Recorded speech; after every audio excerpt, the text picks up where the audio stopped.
If you've watched any of my past nutrition videos or have even attempted a diet of your own, then you're probably aware of the notion that at the end of the day, for weight loss, it's all about calories in versus calories out. As long as you're eating at a calorie deficit and ideally having enough protein as well, then you're going to successfully lose weight and strip off fat regardless of what and when you eat.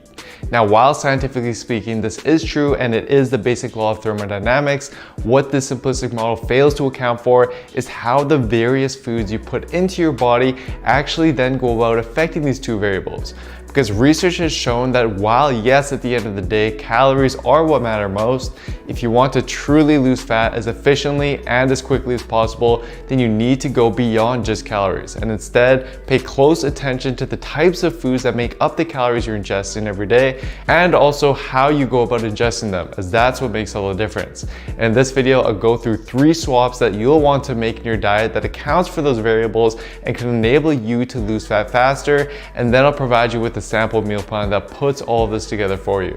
The first swap you want to make with your diet is to stick to mostly with foods that have been minimally processed. So for example, foods like oats and multigrain bread, as opposed to their refined counterparts such as cereal and white bread that have been stripped of most of their important nutrients and fiber. Not only are these less processed foods beneficial when dieting in the sense that they generally provide more nutrients and keep us fuller for longer, but they also have another unique benefit that has to do with something called the thermic effect of food, which is the amount of calories that our body burns to metabolize and actually use the foods that we ingest. And one of the unique fat loss benefits about unprocessed foods is that in most cases, our body burns significantly more calories when digesting unprocessed foods than it does when compared to their processed counterparts. For instance, one study compared the caloric burn required to digest and metabolize 2 minimally processed sandwiches consisting of whole grain bread and real cheddar cheese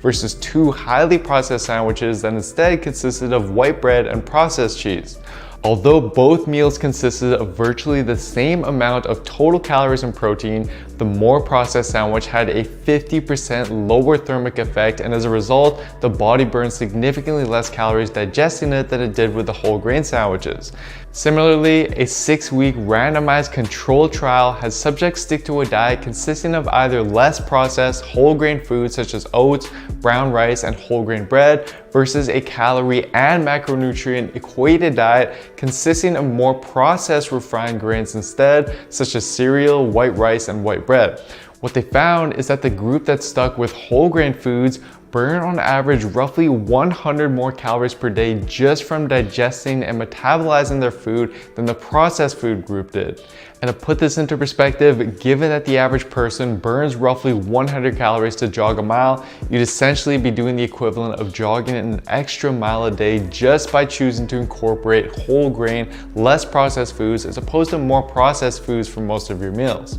And if you crunch the numbers, over 3 months, this simple change would theoretically enable you to burn 2.5 pounds more fat just by making that switch. So yes, while calories are what matter most, and while you definitely will still burn fat despite eating processed foods, as long as you're still in a calorie deficit, you can further influence the calories outside of the equation and potentially speed up the fat loss process by simply swapping these foods for whole grain, less processed foods instead, and let them do the work for you.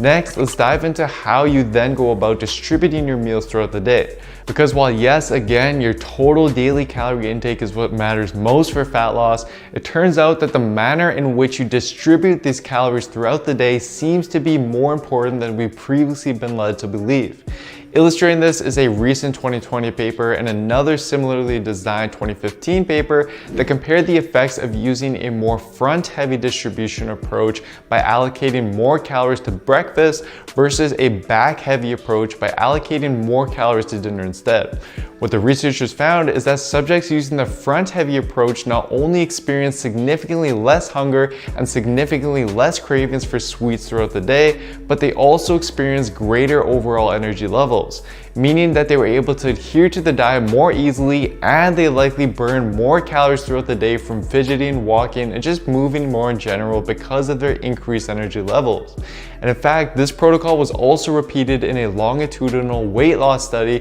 which found that subjects using a front-heavy approach lost more weight decreased their waist circumference to a greater degree, and reported greater hunger control over a period of 12 weeks when compared to a group that used a back-heavy approach by simply swapping the breakfast and dinner calories, indicating that there does seem to be some indirect fat loss benefits to allocating more calories to your meals early on in the day. And this is something that I personally noticed as well. I used to be someone who would save a lot of my calories for my evening meals because I knew that that's when my cravings would really hit. But when I instead experimented with shifting more and more calories to early on in the day and my breakfast, I found that not only did my energy levels throughout the day and my gym performance considerably improve, but I also just wasn't craving things as much at night because I just wasn't as hungry. Now, obviously, this does vary for the individual and may depend on when your workout takes place, but regardless, I would highly suggest, even if you're intermittent fasting, for example, to at least experiment with just shifting more and more of your calories to your first meals of the day,